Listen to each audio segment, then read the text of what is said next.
bintana. Dito sa kagabi anak, may natulog si Samuel na ay nanawag niya.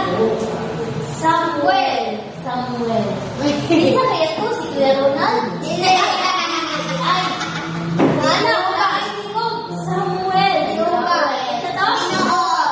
Si Jehovah. Wala pa kabalo si Samuel. Abi niya si Kuya Ronald. ay, hindi si Kuya Ronald. Si Eli. Abi niya si Eli. Bidagan siya, ba't ba kay Eli? Asa siya kay Eli? Nagitawag ko sino? Ay, si Eli, wala.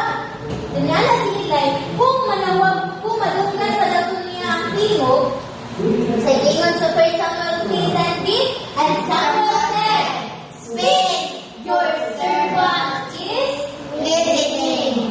Pamulong ang imong ulipon na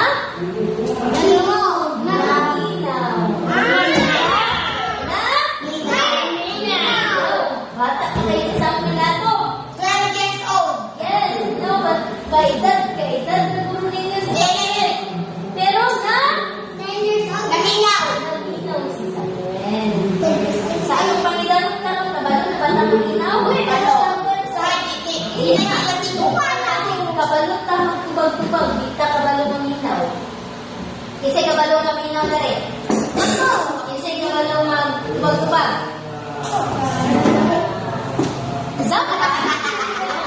Kabalo na, ma? Minaw. Sige na. Pariyan eh. Samuel. No, pag-anak si Jehovah, Samuel, pagpuyo. Balong, pagpuyo. Unsa, di balong, dapat ma? Maminaw si balong, dili lang kay maminaw, umuman sa no, pag-anak si Jehovah, kajay-jay, magtarong lingkod. Makina, magtarong lingkod. Ala, may ilan na lang yung kinsa ang mga bata nga. Maminaw. No?